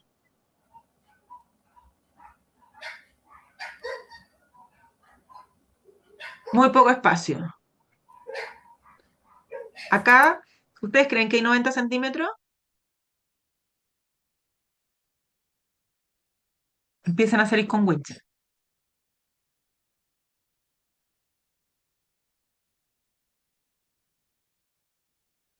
al ojo no, ¿no es cierto? Pero además imagínense, la persona entra y hasta ahí llegó, tiene que entrar y devolverse, así como salir en reversa, sí o sí.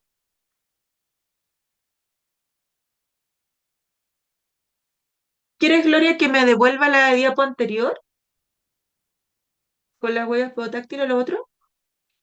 No, no, sí entiendo. Lo que pasa es que yo pensé que era un diseño, pero me doy cuenta que cumple una función, tiene una funcionalidad. Ah, Uno ve la... perfecto. Y no sabías para qué era, No, era ignorante en ese sentido. pero está perfecto, estamos aprendiendo. Entonces, tenemos las huellas podotáctiles y tenemos que empezar a observar. Empiecen a mirar su alrededor. Este ascensor no solo no tiene espacio para que la persona entre, salga, aquí, no sé, yo creo que no da los 90 centímetros, pero fíjense además los botones. Acá tenemos que sí tiene braille, acá tenemos solo el botón para subir. Una persona con dificultad óptica no sabería los botones, por supuesto, no, no puede. Entonces, hoy día, sí, en los edificios nuevos son con voz, son audibles, ¿no es cierto? Baje, tanto, piso tanto, muestra la flechita, tiene distintas formas además del braille de expresar. Y ahí lo que tenemos es una barrera comunicacional. Entonces, el ingreso a una rampa. Observen las rampas. Hay muchas rampas que están mal hechas, lamentablemente, y se hacen por cumplir, pero no cumplen y no se pueden utilizar. De hecho, yo fui a dar una capacitación hace como 3 semanas atrás y me causó eh, bastante impacto porque me fui en mi auto y me estoy estacionando, le digo, ¿dónde me estaciono? Al lugar en el que fui, y me dice, estaciones acá, frente a la rampa. Digo, ¿cómo me va a dar iba a dar una capacitación de accesibilidad universal? O sea, ¿cómo voy a dar una capacitación de accesibilidad del parque? Lo horrible, ya. Ok, saca fotos, saca Victoria, saca fotos para que podamos comentarla. Digo, ¿cómo me voy a estacionar frente a la rampa si vengo a dar una capacitación de accesibilidad universal? O sea, imposible. Y yo hablo de inclusión todo el día, al respecto. No, no puedo hacer eso. Y me dice, no, si esta rampa no sirve. Claro, yo arriba del auto no estaba viendo, yo solo vi que estaba demarcado. Entonces me bajo y efectivamente la rampa cumplía, pero la rampa tenía un espacio que no les miento, que la vereda, entre comillas vereda, o el espacio en el que llegaba la rampa, tiene que haber sido de este ancho. O sea, imposible que saliera de la rampa y llegara a una... La persona no podía salir de ahí. Pero además de que no le daba la vereda para que la silla de ruedas transitara, además, después de eso, había toda una parte que estaba con eh, como sobresaliente. Por lo tanto, esto era la altura que tenía que sortear la silla de ruedas para pasar al otro lado. Entonces, era imposible utilizar. Esa rampa se hizo por cumplir, la rampa cumplía, pero no se pensó en que la persona tenía que llegar al otro lado. Entonces, son cosas que efectivamente no nos fijamos. Entonces, está la rampa, pero no se visualizó que la persona tenía que llegar. O sea, ¿qué sacábamos con la rampa perfecta si no tenía espacio para que pudiera transitar? No tenía espacio para poder llegar al otro. O sea, era imposible de usar, efectivamente. El ancho tiene que ser de 90 centímetros. Las rampas que sean de una longitud mayor al 1,50 m tienen que tener pasamanos continuos. No sé si se han fijado y vimos una recién. Y tienen que tener dos alturas, de 95 y de 70 centímetros, porque yo tengo que poder afirmarme de la rampa. Las rampas que son con una longitud inferior al 1,50 m tienen que contemplar una solera o un resalte en el borde de 10 centímetros de altura como mínimo y una pendiente de 8 grados. 8 grados. No así, no fantasilante. Y tiene que fraccionarse cada 9 metros. 9 metros se fracciona y ahí tienen que dar descanso. Porque imagínense una rampa con inclinación de 8 metros, o sea, perdón, de 8 grados, todo el rato yendo en esta y después de 9 metros se cansa también. Y tienen que haber descansos horizontales que no tengan pendiente, porque imaginen, ay, no, aquí hice un descanso y lo dejo a la persona con pendiente. No puedo. De 1,50 m de largo. ¿Para qué? Porque el 1,50 m nos permite que la persona pueda estar ahí sin problema. Y siempre se recomienda que tenga una huella podotáctil.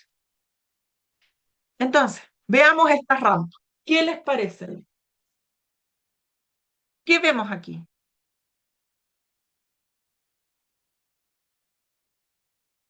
¿Cumplen o no cumplen?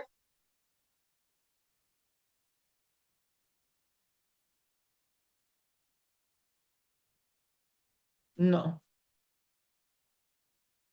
Esta primera, miren la pendiente. ¿Ustedes creen que esto es de un 8% de... La primera es como Fantasilandia, sí, pues, o sea, todo el rato. Esto es como para hacer, ¿cómo se llama? Uy, me sentí como vieja. Cuando hacen skate, ¿no es cierto? Los pasamanos, 70-95. Fíjense que esto es lo que yo les comentaba que me pasó el otro día cuando fui al estacionamiento. Aquí no alcanza a descansar una silla de ruedas. La persona llega ahí y miren el espacio que tiene. Y después salir al otro lado. O sea, ¿cómo? Ya. Y no es de piso antideslizante. No se ve piso antideslizante. Esta. ¿Qué encontramos acá? ¿Qué es lo que vemos aquí?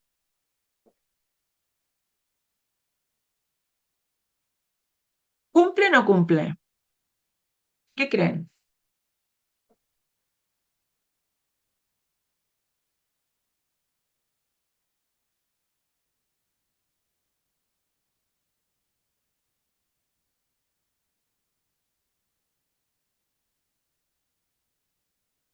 ¿Es más accesible por el ángulo de la rampa? Sí.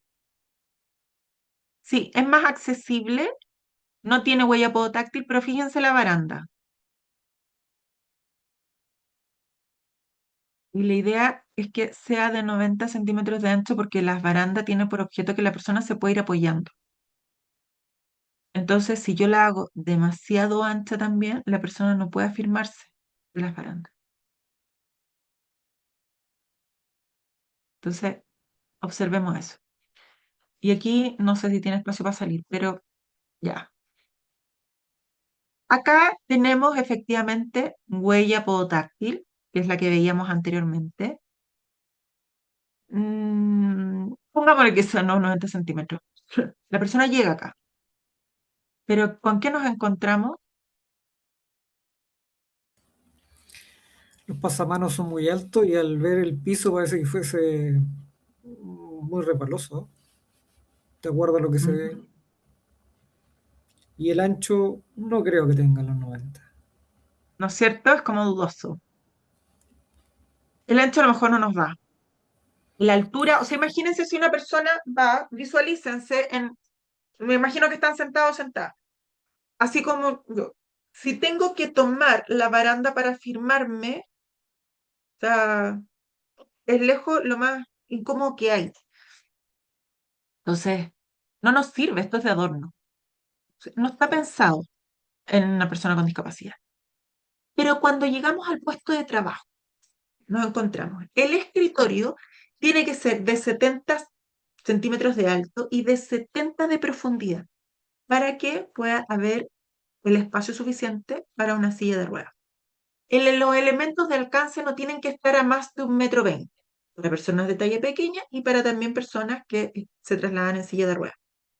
Si es más alto es imposible y de hecho hay personas que también son más bajas, no necesariamente de talla pequeña, que no alcanzan cuando están muy altas.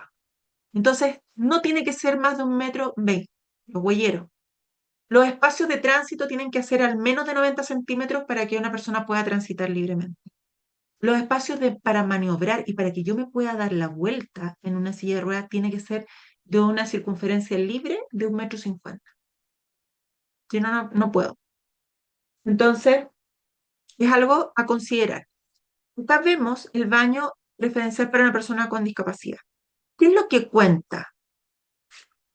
Tiene que tener el tema de la circunferencia, que esto es lo que le decía yo que les pasó a nuestra alumna, que ella tenía el espacio suficiente, al baño me decía que era hermoso, pero no tenía el ancho de la puerta suficiente para que la persona pudiera salir, porque aquí tenía el mudador, entonces impedía el paso. Por lo tanto, acá tenemos que tener claro cuáles son las dimensiones. Tiene que haber una barra abatible y tiene que haber una barra fija, como lo vemos acá. Una barra abatible a un lado y una barra fija, para que la persona se pueda bajar de su silla de ruedas y posicionar dentro del WC. Entonces, ¿por qué esta es abatible? Porque la persona está acá, pasa para el lado, tiene que levantar, ¿no es cierto?, la barra, porque yo no sé si ustedes han acompañado al baño a una persona con discapacidad, por eso se los estoy señalando a una persona que se traslada en silla de ruedas, o les ha tocado en algún momento trasladarse en silla de ruedas y tienen que saber que la barra se levanta para que pueda pasar la persona y después baja la barra y se pueda afirmar y poder posicionarse bien en el baño. 80 de máximo, fíjense la altura de la barra, 75, la del WC, yo les voy a mandar en este minuto, les voy a mandar ahora mismo una foto, porque en este mismo municipio al que fui a hacer esta capacitación de accesibilidad universal, me comentaban eh, mis alumnos y alumnas que no habían podido creer que les habían puesto un baño que era un baño, entre comillas, para personas con discapacidad y ellos tenían una persona que era de talla pequeña.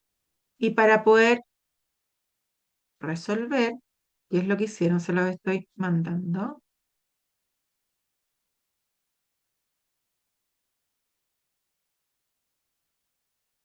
No he hecho el grupo, hago mi mea culpa, se los voy a mandar.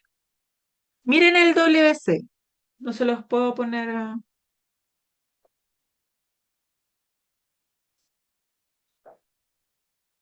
Lo que hicieron fue que le pusieron, se los voy a tratar de mostrar igual por acá, Lo porque no aumentaron sé qué. como 30 centímetros.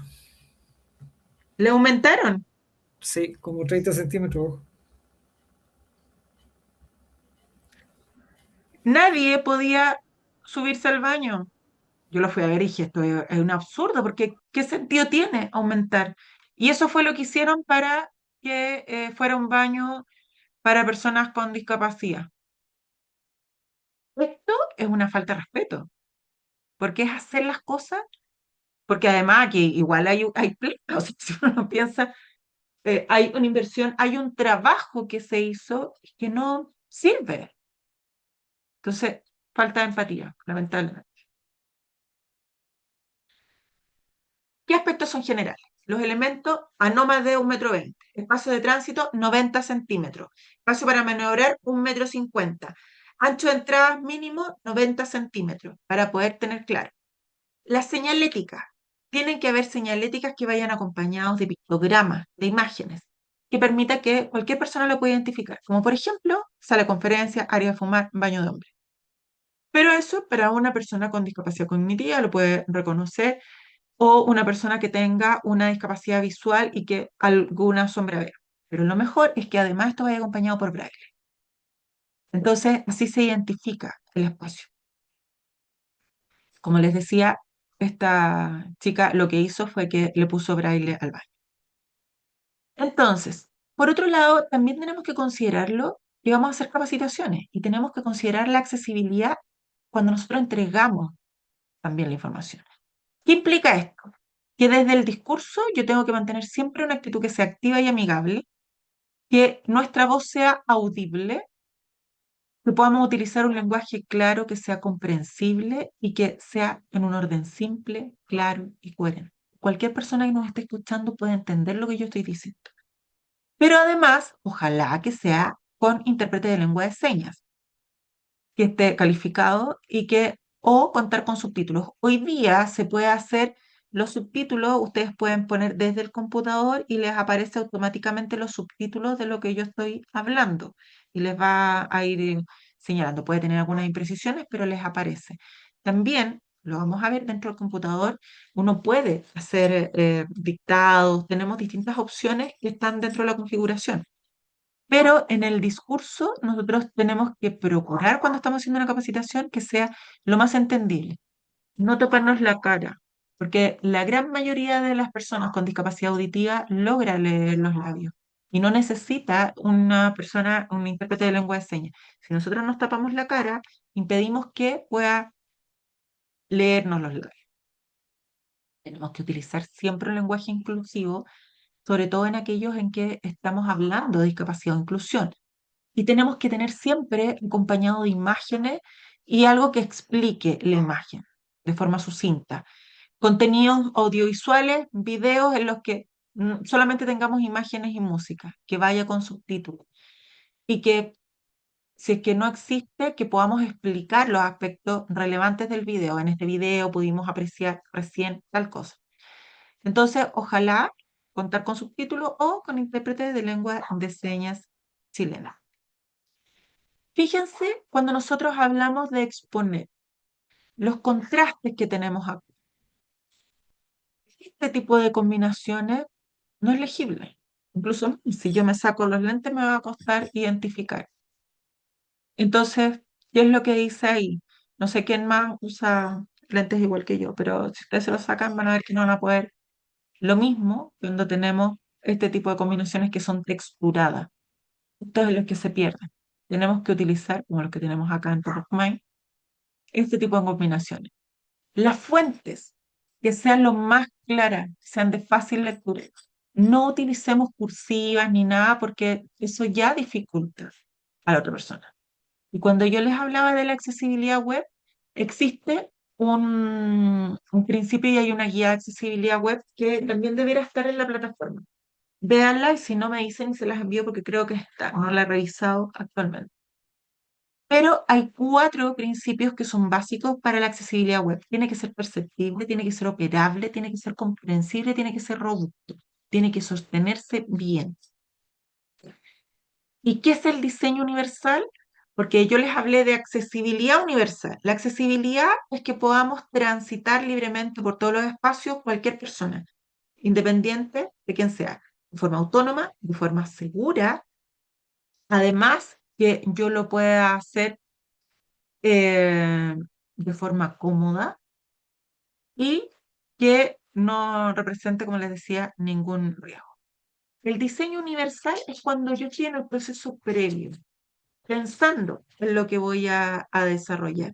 Entonces, cuando yo voy a diseñar una taza, tengo que pensar en que este producto lo puede utilizar cualquier persona. Que la silla en la que yo me voy a sentar y que hoy día a lo mejor arquitectónicamente pueden haber unas cosas maravillosas, diseñadores de ambiente, diseñadores industriales que están haciendo cosas espectaculares, pero que no son cómodas, que no los puede utilizar cualquier persona. Entonces, cuando hablamos del diseño universal, es pensar en que es algo que va a utilizar cualquier tipo de persona. Entonces, quien habla de este concepto es un arquitecto, que además era una persona que se traslada en silla de ruedas, que es Ronald Mace. Y él plantea que el diseño tiene que ser para que todas las personas puedan utilizarlo, o al menos la gran mayoría. Y esto, producto, entorno, servicio. O que aquí siempre existe la confusión y se equivocan respecto de lo que es la accesibilidad, el diseño universal y los ajustes razonables.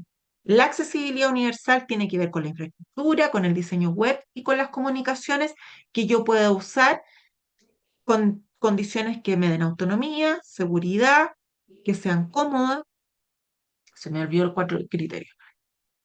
Y el diseño universal es el proceso previo que está establecido dentro de la Convención de los Derechos de las Personas con Discapacidad, que además es un concepto que también está en la Ley 20.422, el concepto de diseño, de accesibilidad y de ajuste razonable, pero son los 3 conceptos distintos. Accesibilidad, el que yo pueda tener una ruta accesible donde pueda transitar, que yo tenga un producto que pueda utilizar cualquier persona independiente de sus características. El diseño universal es pensar en estos productos para que los pueda eh, utilizar cualquier persona sin que yo tenga que ponerle algún ajuste, sin que yo tenga que adaptarlo, sin que tenga que ponerle una tuerquita, algo distinto. Y para eso,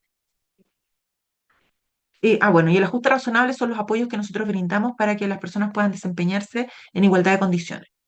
Entonces, ¿por qué es tan importante? Porque efectivamente está en lo que establece la ley 21.015 y la ley 20.422, porque eh, habla de cómo nosotros tenemos que propiciar estos entornos de accesibilidad para que las personas puedan estar en los puestos de trabajo. Entonces, el diseño universal es una herramienta que nos permite planificar, pensar qué es lo que vamos a necesitar y que pueda ser utilizado por la mayor cantidad de personas. El diseño universal tiene 7 principios. Tiene que ser simple y funcional, tiene que ser de uso flexible, tiene que ser igual o equivalente. Si yo voy a poner una puerta, la puerta tiene que ser igual o equivalente a lo que sería cualquier puerta. Tiene que tener las dimensiones apropiadas para que lo pueda utilizar cualquier persona. Tiene que ser de bajo esfuerzo físico. Yo les decía, las puertas no las que tengo que forzar, tienen que ser seguras, no tiene que ser así como veíamos las rampas que no son seguras, o sea, eso es un riesgo. Tiene que tener información que sea comprensible. No esto de que yo tengo que sacar y deducir y sacar el traductor y sacar un manual de 25 páginas para poder visualizar cómo va. Yo tengo que deducirlo y tiene que tener información y que tiene que ser simple y funcional. Yo lo puedo utilizar. Ok, ¿con qué se quedan?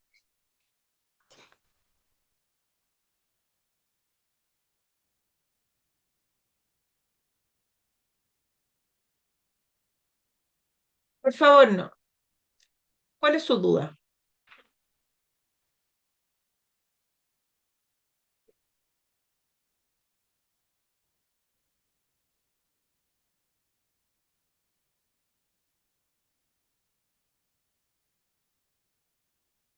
Ya, si una empresa arrienda el local.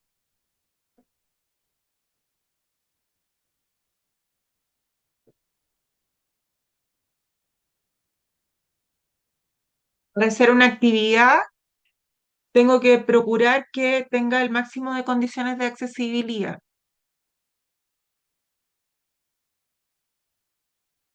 ¿Algún trámite para cambiar la infraestructura de la entrada? ¿Te refieres a la rampa? Porque la rampa está dentro del espacio de la empresa. Ah, los dueños se pueden negar. Lo que pasa es que eh, no debiesen negarse, porque para eso está el decreto 50 que establece como normativa que todos los edificios tienen que tener rampa. No todos cumplen con eso, pero tienen que tener una rampa que permita el acceso de todas las personas. Ahora, sobre todo los edificios públicos, pero también, en honor a la verdad, no todos cumplen.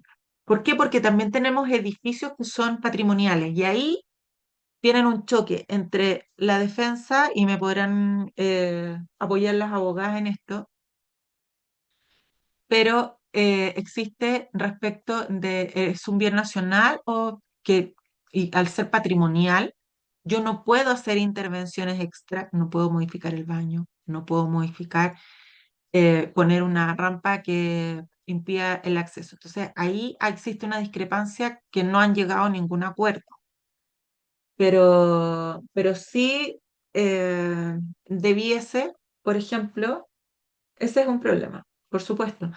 O sea, nosotros hemos capacitado, la otra vez capacitamos al gobierno regional metropolitano y ellos estaban dentro de un edificio patrimonial que no pueden intervenir. Entonces tenemos ahí, no sé cómo se llama cuando... eh,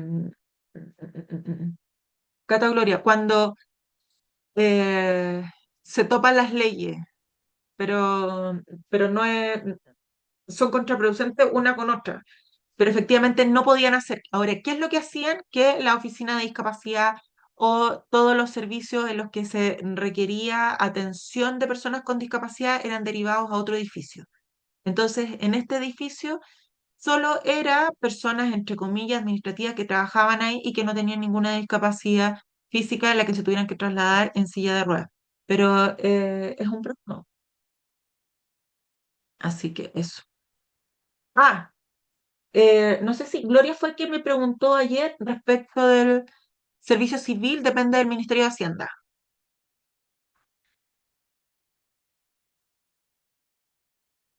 Lo averigüé. ¿Ok? ¿Dudas, consultas? Ok, gracias.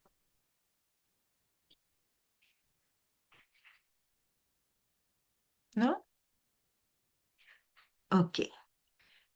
Espero que les haya quedado claro. Súper. Cualquier cosa estoy disponible. De todas formas, nos vemos el día de mañana en este mismo horario, en este mismo canal, con yo misma. Así que nos vemos, que tengan un excelente término de jornada. Hay cosas que no miramos y empiezan a observar cuando ya nos ponemos los lentes, así como, Cata, cuando nos ponemos los lentes de género, cuando nos ponemos los lentes de la inclusión, se nos abre todo un mundo. De verdad que es eso. ¿Aún no puedes ingresar al aula? Ya, Victoria, te voy a mandar un videíto por interno y voy a hacer el grupo ahora, ¿ya? Para que lo podamos ver. Pero ya, súper. Que estén muy bien. Nos vemos mañana. Que descansen. Gracias, nos Nos vemos. Chao, vemos, chao. gracias. Chao. Chao, chao.